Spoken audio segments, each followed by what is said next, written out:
नमस्कार, तुम्ही पाहताय लाईव्ह महाराष्ट्र 2 न्यूज आणि माढा विधानसभेसाठी आज मतदान झालंय. मोंढी मधली आकडेवारी आता आपल्या हाती आलेली आहे. सध्या या ठिकाणी साधारणपणे 8 बूथ होते आणि एकूण जे मतदार आहेत ते 8,793 आहेत. पैकी 6,221 मतदारांनी या 8 मतदान केंद्रावरती बूथवरती आपलं मतदानाचं कर्तव्य बजावलेलं आहे. त्याची टक्केवारी जी आहे ते आपण निश्चितपणाने पाहणार आहोत. तत्पूर्वी आपण बूथ वाईज किती मतदान झालंय ते आपण पाहणार आहोत. बूथ क्रमांक 177 ला 1154 एकूण मतदार होते, तर त्यापैकी 905 हे मतदान एवढं झालेलं आहे आणि त्याची टक्केवारी आहे 78.42%. बूथ क्रमांक 178 एकूण मतदार 1181 पैकी 760 मतदारांनी मतदानाचं कर्तव्य बजावलेलं आहे आणि त्याची टक्केवारी आहे 64.35%.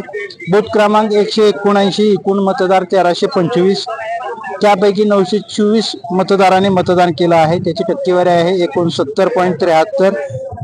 बूथ क्रमांक 180 एकूण मतदार 770, त्यापैकी 550 जणांनी मतदान केलेलं आहे आणि त्याची टक्केवारी आहे 71.42%. बूथ क्रमांक 181 एकूण मतदार 755, त्यापैकी 518 मतदारांनी मतदान केलं आहे, तर त्याची टक्केवारी आहे 68.7%.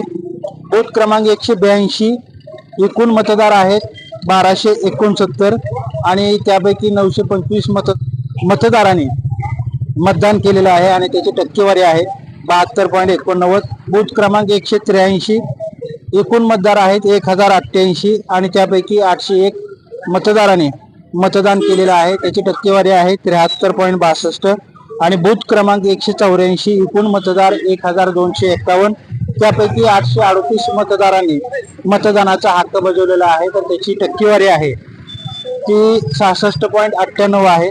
तर मोंढीमध्ये या साधारणपणे 8 बूथवरती एकूण 8,793 मतदार आहेत, तर त्यापैकी 6,221 मतदारांनी आपला मतदानाचा हक्क या विधानसभेसाठी बजावलेला आहे आणि एकूण मोंढींची टक्केवारी काढायचं झालं तर 70.74% एवढं मतदान या माढा विधानसभेसाठी झालेलं आहे. अतिशय चुरशीची लढत मोंढीम केंद्रावरती पाहायला मिळाली. खरं तर सकाळपासून थोडंसं संथ गतीनं मतदान सुरू होतं आणि दुपारनंतर मात्र 3-3:30 नंतर अचानक मतदान केंद्रावरती मतदाराच्या रांगा आपल्याला पाहायला मिळाल्या. काहीशा थोड्या तांत्रिक अडचणी सोडल्या तर मतदान अक्षरशः शांततेत आणि सुरळीत पार पडलं. पोलीस कर्मचाऱ्यांनी यासाठी अथक प्रयत्न केला. त्या ठिकाणी निवडणूक अधिकारी असतील, कर्मचारी असतील, यांनी देखील त्याचबरोबर आरोग्य सुविधा पुरवण्यासाठी सुद्धा जे कर्मचारी वर्ग आहेत त्यांनी दिवसभर ठाण मानून मानलेले होते आणि सगळ्यांच्या सहकार्यातून मोंढीमधील मतदान शांततेत पार पडलेलं आहे. अतिशय चुरशीची लढत झालेली आहे. माढा विधानसभेसाठी तिरंगी लढत पाहायला मिळत होती.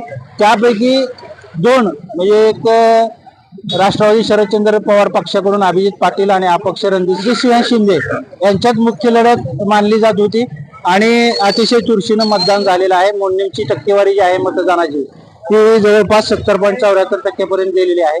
निकाल मात्र 23 तारखेला जाहीर होणार आहे. 2-3 दिवस थांबावं लागेल. आसपासच्या परिसरात आपण जर दृश्य पाहिले तर दोन्ही बाजूने कार्यकर्ते अद्यापपर्यंत 6ची वेळ होती मतदानाची, परंतु 7 वाजेपर्यंत मतदान चाललेलं आहे. आणि लोकसभेला जी टक्केवारी जर आपण पाहिली तर लोकसभेला साधारणपणे 59% मतदान झालेलं होतं. मात्र विधानसभेला जे आहे ते 70.74% मतदान गेलेलं आहे. हे वाढलेलं मतदान कोणासाठी धोकादायक किंवा कोणासाठी विजयाकडे घेऊन जाणार हे येणाऱ्या 23 तारखेला निश्चितपणाने कळणार आहे. कॅमेरामन अजित खडकेसह मी रमेश शिरसट, मोढा.